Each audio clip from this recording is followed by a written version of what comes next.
नमस्कार साथियों, बहुत बहुत स्वागत है आपका target with Chandra YouTube channel में। आज हम लोग बात करेंगे एक ज्वलनशील मुद्दे की, और वो ज्वलनशील मुद्दा है speak up for SSC railway students. ये जो वाक्य है ये नंबर 1 पर ट्रेंडिंग कर रहा है, और इसका सारा का सारा दारो मदार उन लाखों बेरोज़गार युवाओं पर जाता है, जो कि आज पहली बार ऐसा महसूस हो रहा है कि अब वो जाग रहे हैं। लेकिन सिर्फ इतने से पर्याप्त नहीं है कि प्रधानमंत्री के मन की बात पे डिसलाइक्स ज़्यादा हों और लाइक कम हों। ये तो एक शुरुआत है। प्रधानमंत्री मोदी जी कहते हैं हम डिजिटल इंडिया की बात करेंगे, डिजिटल इंडिया बनाएंगे, लेकिन ये डिजिटल इंडिया एक मंच बनेगा उन्हीं के खिलाफ, ये उनको शायद नहीं पता था। आम जनता जब खड़ी होती है तब क्रांति आती है, इंकलाब आता है, और उसके जब युवा खड़ा होता है तभी तो इंकलाब आता है। तो हम आज बात करेंगे उस मुद्दे की जो कि बेरोजगार युवाओं के साथ में एक बहुत बड़ा धोखा है। एनटीपीसी, रेलवे, एसएससी, सीजीएल जैसी बहुत सारी वैकेंसियां हैं जो आज तक नहीं हुई हैं, उनका एग्ज़ाम नहीं कराया गया। लगभग 2.5 करोड़ फॉर्म पड़ा, और जिसमें से फीस रखी गई थी 500 रुपया, और किसी भी कैटेगरी के लिए कोई छूट नहीं थी। अर्थात आरक्षण को धराशायी कर दिया गया। तब भी लोग शांत रहे कि चलो वैकेंसी निकल रही है, हम अगर हमारे अंदर ताकत होगी, हमारे अंदर योग्यता होगी तो हम नौकरी को प्राप्त कर लेंगे। लेकिन फिर भी क्या हुआ कि आज तक सिर्फ झांसा, जुमलेबाजी, कोई उनको संस्था नहीं मिल पा रही है जो कि क्या करे, कि परीक्षा करवा दे।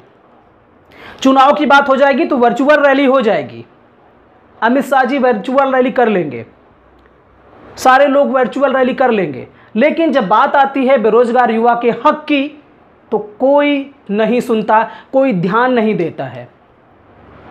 बात की जाती है 5 ट्रिलियन अर्थव्यवस्था की। 5 ट्रिलियन क्या, आप सिर्फ 5 लाख तक पहुंच जाइए, बहुत बड़ी बात है। 5,000 तक पहुंच जाइए। जीडीपी की स्थिति आप देख रहे हो, माइनस में चली गई, लगभग 24% माइनस पर। अब इसमें बहुत सारे अंधभक्त ये कहेंगे कि कोरोना की वजह से। कोरोना सिर्फ क्या भारत में है, अमेरिका में नहीं है, इंग्लैंड में नहीं है, अन्य यूरोपीय कंट्रियों में नहीं है। आप जा करके वहाँ की जीडीपी देख लीजिए, भले वहाँ की माइनस में होगी लेकिन इतना माइनस में नहीं। आज तक के रिकॉर्ड है कि जब से देश आज़ाद हुआ पहली बार इस देश की ये जीडीपी की दशा है। ऐसा सिर्फ किसके समय में हो सकता है, इसी सरकार में मुमकिन हो सकता है, क्योंकि मोदी जी हैं तो मुमकिन है। अर्थव्यवस्था सिर्फ एक 5 ट्रिलियन तक पहुंचाना सिर्फ एक जुमलेबाजी है, और ये जुमलेबाजी कोई भी करे, कोई भी सरकार करे, कब तक चलेगी। आप बेवकूफ़ बना सकते हैं 2 साल, 3 साल, 5 साल, 6 साल, हमेशा के लिए थोड़ा। इनके टारगेट क्या फिक्स होते हैं कि अगर कार्यकाल इनका 2014 से अगर 2020 तक है, 2019 तक है, तो टारगेट रखेंगे कि हम ये काम कर पाएंगे 2022 तक, ये काम कर पाएंगे 2025 तक। और लोग झांसे में आते हैं, कहते हैं नहीं 2025 तक पक्का हो जाएगा, ये हो जाएगा, वो हो जाएगा। और यही वेट करते करते रहे, कब तक करेंगे। आप नौकरियां नहीं दे रहे हैं। आपने वादा किया था कि 1 साल में 2 करोड़ रोजगार पैदा करेंगे, कहाँ गया आपका रोजगार, कहाँ गया आपका रोजगार। देश का युवा जो बेचारा दिन रात एक करके मेहनत करके लगन लगा के पढ़ रहा है, वो वेट कर रहा है कि कब वैकेंसी आएगी, कब परीक्षा होगी एनटीपीसी की, कब ग्रुप डी की परीक्षा होगी, कब वैकेंसी आएंगी। यूपी की बात करें तो यूपीएसआई की बात की जा रही कि अब 9,500 वैकेंसी आएगी, अब 10,000 वैकेंसी आएगी, आज तक नहीं आई। कांस्टेबल की बात की जा रही थी, कांस्टेबल की भर्ती आएगी, 52,000 वैकेंसी आएगी, कब आएगी। यूपी लेखपाल की वैकेंसी 5200 बहुत दिनों से आ रही है, अभी तक नहीं आई। लोग पूछते हैं कि सर कब वैकेंसी आएगी, क्या बताया जाए। जो न्यूज़ चैनलों पर या न्यूज़ पेपर होते हैं उसमें जो खबर आ जाती है उसी को लोग मानते हैं कि हाँ अब शायद आएगी। लेकिन कब तक वेट करेंगे, सिर्फ जुमलेबाजी, हमेशा सिर्फ एक झांसा, हमेशा सिर्फ एक स्टूडेंट्स को, एक युवा बेरोजगार को सिर्फ धोखा। आखिर ये धोखा कब तक सहेंगे हम। आज युवा जाग गया है, और जब युवा जागता है, अर्थात जब युवा बेरोजगार बेलगाम होता है तो किसी के संभाले नहीं संभलता है। और सुन लो सरकार, आज युवा पूछ रहा है कि कब करेंगे आप बेरोजगारी पर स्ट्राइक। आपने सर्जिकल स्ट्राइक की, आपने अभी डिजिटल स्ट्राइक की, लेकिन कम से कम बेरोजगारी पर भी तो स्ट्राइक करिए, अनएम्प्लॉयमेंट पर भी तो स्ट्राइक करिए। और इस स्ट्राइक से देश का भला होगा, इकोनॉमिक की स्थिति अच्छी होगी। आप बेरोजगारी को बढ़ा करके कैसे देश की अर्थव्यवस्था को पटरी पे ला सकते हैं? शिक्षा की बात करिए, बेरोजगारी की बात करिए, स्वास्थ्य की बात करिए।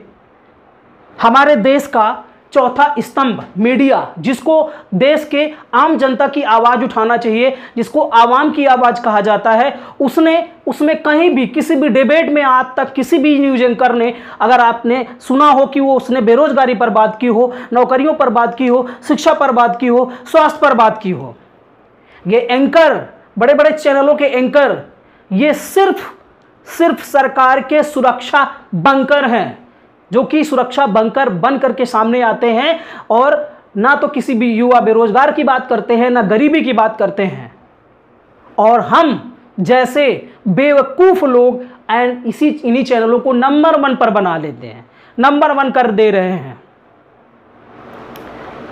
कभी चैनलों पे चलता है कि ये इनकी सीबीआई जांच हो रही है, कभी चैनलों पे चलता है कि अमिताभ बच्चन जी को कोरोना हो गया है और वो बैठ के जाग रहे हैं, अब नींद आ रही है, अब खड़े हो रहे हैं, अब सो रहे हैं, अब चाय पी रहे हैं।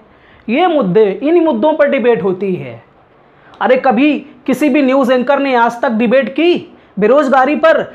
इतना बड़ा धोखा हो गया, करोड़ों का घोटाला साफ साफ नजर आ रहा है। 500 रुपए फीस लेकर के किसी भी कैटेगरी को कोई आरक्षण नहीं दिया, सबकी फीस बराबर 500 रखी। आपने करोड़ों का, अरबों का घोटाला कर दिया। इस पर कभी किसी ने डिबेट की? और फिर भी हम ऐसे मीडिया चैनलों को देखते हैं, ऐसे चैनलों को हम लोग देखते हैं।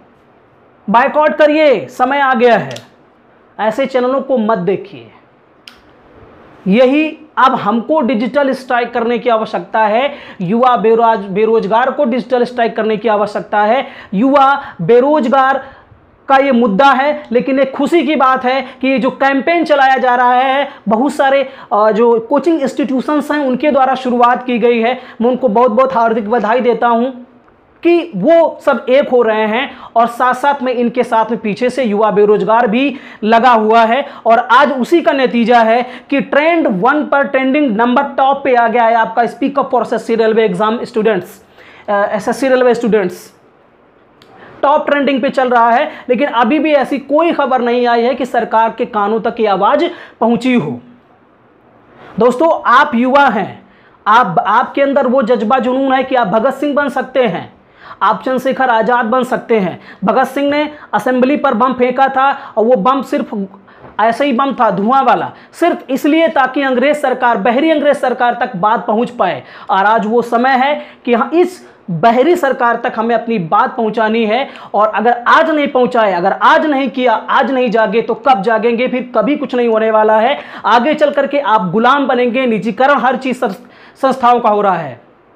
28 सरकारी कंपनियों को बेच दिया गया, रेलवे का निजीकरण कर दिया गया, शिक्षा का भी निजीकरण करने जा रहे हैं। स्थिति इतनी गंभीर होने वाली है कि गरीब जो लोग हैं वो अपने बच्चों को पढ़ा तक नहीं पाएंगे सही से, इतनी महंगी फीस हो जाएगी। शिक्षा तो हमारा मौलिक अधिकार है, फंडामेंटल राइट है, लेकिन आप किसी प्राइवेट इंस्टीट्यूशन में जाते हैं तो उसकी कितनी महंगी फीस रहती है, पढ़ा पाएंगे आप? तो सरकार की नीतियां ऐसी हैं जो कि हमें इस तरीके के क्राइसिस देखने पड़ रहे हैं। और इसमें कहीं ना कहीं हमारा भी योगदान है कि हम इस बात को मानने के लिए तैयार नहीं हैं। और हम जिसको संविधान भी सर्वोच्च कहता है, ये संविधान भी बना है आम जनता के लिए, और न्यायपालिका सुप्रीम कोर्ट भी आम जनता के फंडामेंटल राइट्स को सुनने के लिए ही बनी है। लेकिन हमारे साथ इतना बड़ा धोखा होता है और हम चुपचाप खड़े रहते हैं, हम सवाल नहीं करते हैं। और 2-4 लोग जो सवाल करने आते भी है उनको क्या किया जाता है, देशद्रोही का ठप्पा लगा करके उनको जेल में डाल दिया जाता है। ये काम होता है। आज अगर हम एक नहीं होंगे, अगर हमारे अंदर एकता नहीं आएगी, तो हमारे ऐसे ही कुछ लोगों के साथ में उनको दबा करके, उनकी आवाज़ों को दबा करके ऐसे ही सरकारें चलती रहेंगी। और सिर्फ यही सरकार नहीं, सभी सरकारें ऐसे ही चलती रहेंगी और कुछ भी नहीं होने वाला है। हम शिक्षित बने, वास्तव में शिक्षित बने, शिक्षित बनने का मतलब ये है कि हम अपने हक की बात कर सकें, हम अपने हक की बात करने के लिए सवाल कर सकें। अगर आप सवाल करना नहीं सीखे हैं तो आप वास्तव में शिक्षित नहीं हैं। और ये जो इंस्टीट्यूशंस कैंपेन चला रहे हैं, सारे न्यूज़ चैनल जो आपके यूट्यूब चैनल है कैंपेन चला रहे हैं, उनके साथ साथ में उनसे ज़्यादा आपका ये कर्तव्य बनता है कि आप बेरोजगार हैं, उनको तो आपसे ही तो उनको रोजगार है, इसलिए वो आपके साथ में आए हैं। और आपका भी कर्तव्य बनता है कि भारी मात्रा में आप क्या करिए कि एक साथ हो जाइए, एकजुट हो जाइए। और एकता की वो ताकत होती है कि एकता में वो ताकत होती है कि तख्ता पलट कर सकती है। ये इतिहास आप पढ़ करके देख लीजिए, इतिहास में कई बार ऐसा दोहराया गया है। आज हमें भगत सिंह की निडरता और अंबेडकर की समानता और गांधी की एकता की ज़रूरत है, नहीं तो तभी इस देश को बचाया जा सकता है, नहीं तो देश बिक जाएगा। मैं देश नहीं मिटने दूंगा, मैं देश नहीं बिकने दूंगा, सारी की सारी पंक्तियों का उल्टा होता है।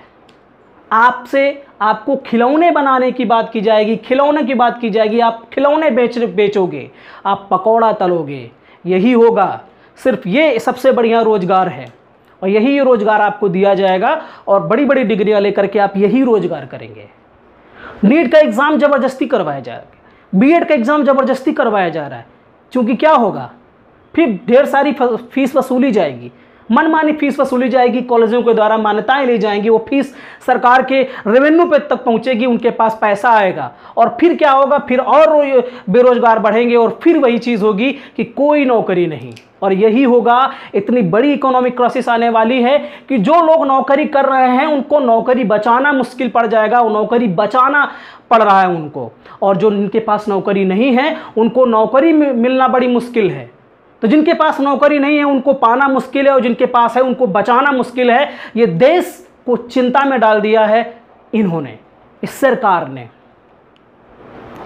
तो आज जागने की जरूरत है। आज जब सारे लोग जाग रहे हैं तो हम भी क्यों ना इसी कारवां में शामिल हो जाएं। जिस तरीके से अंधभक्त होकर के हम लोग वोट डाल देते हैं और ऐसी सरकारों को बना देते हैं, उसी तरीके से आज इस कारवां में शामिल हो जाइए। समझ जाइए कि हमारे हक की बात हो रही है और यहाँ पर किसी का कोई फ़ायदा होने वाला नहीं है। अगर मैं यहाँ पर बोल रहा हूँ तो मेरा कोई यहाँ पर फ़ायदा होने वाला नहीं है, बल्कि नुकसान ही हो सकता है। ये बात करते हैं कि हमने 500 भाजपा के कार्यालय बनवा दिए, 500 कार्यालय बनवा दिए, लेकिन देश में 5 अस्पताल तक न बनवा पाए। ये बात करते हैं कि हम अपनी इस अर्थव्यवस्था को 5 ट्रिलियन तक ले जाएंगे, लेकिन नोटबंदी और जीएसटी लगा करके देश की अर्थव्यवस्था को ही चौपट कर दिया। ये बात करते हैं कि इस सरकार ने 3000 करोड़ का स्टैच्यू बना दिया, लेकिन 5 यूनिवर्सिटी स्टूडेंट्स के लिए नहीं बना पाए। 5000 करोड़ रुपए विदेशी दौरों पर खर्च हो गया, लेकिन 5000 नौकरी बेरोजगारों को नहीं दे पाए। 28 सरकारी कंपनियों को बेच दिया गया और नेता एक बार विधायक सांसद बन गए, आजीवन पेंशन, आजीवन सारी सुविधाएं प्राप्त कर रहे हैं। सरकारी कर्मचारियों को नई पेंशन दी जा रही है जिसका पैसा शेयर बाजार में लगाया जा रहा है। उनका कोई भविष्य नहीं है, उनका कोई पैसा सेफ नहीं है और अपना पुरानी पेंशन का मजा ले रहे हैं। आज वक्त है जागने का, एक साथ होने का और अपने हक की लड़ाई करने का। और ये हमारा कर्तव्य बनता है। और ये हम कोई गलत चीज़ नहीं मांग रहे हैं, हम रोजगार मांग रहे हैं, हम अपने हक की बात कर रहे हैं। और हमें अपने हक की बात करने में डरना नहीं चाहिए, संकोच नहीं करना चाहिए। सबका साथ, सबका विश्वास की बात की जाती है, सबका साथ, सबका विकास, सबका विश्वास की बात की जाती है, लेकिन गरीबों की और बेरोजगारों की बात नहीं की जाती है। अच्छे नारे और अच्छे भाषणबाजी कर देने से ही सब कुछ नहीं होगा। बहुत हो गया भाषणबाजी और अच्छे नारे, अब काम की बात होगी, सिर्फ काम की बात। और ये सिर्फ अभी नहीं, ये हमेशा के लिए हमको जागना पड़ेगा इन सरकारों के खिलाफ जो कि सिर्फ अपने लिए ही सोचते हैं, अपने मन की बात करते हैं, ना कि हमारे मन की बात करते हैं। तो दोस्तों, ऐसे ही अपने हक की लड़ाई को आगे जारी रखना है, इसको रोकना नहीं है। और ऐसे ही जितने भी हमारे बड़े बड़े इंस्टीट्यूशंस हैं जो कि अपने आपके हक की बात को उठा रहे हैं, उनके वीडियोस को शेयर करना है। और अगर आपको लगे कि इस वीडियो से कुछ हो सकता है तो हमारे इस वीडियो को भी शेयर कर। नोटबंदी से बेरोजगारी बढ़ी, जीएसटी से व्यापार घटा, लॉकडाउन से नौकरियां गईं, और ये सब क्या है? एक्ट ऑफ गॉड है। अरे सुन लो सरकार, ये एक्ट ऑफ गॉड नहीं है, ये आपका एक्ट ऑफ फ्रॉड है, एक्ट ऑफ फ्रॉड। अब जनता धीरे धीरे चेत रही है, और आप तक जब चेत जाएगी पूरी जनता तो समझ लीजिए कि फिर क्या होगा। अगर हम आपको ऊंचाई तक पहुंचा भी सकते हैं तो वहां से आपको नीचे गिरा भी सकते हैं। अगर जनता ने अपनी ताकत को समझ लिया तो फिर किसी भी ऐसी सरकारों की खैर नहीं होगी। तो दोस्तों, बहुत बहुत धन्यवाद।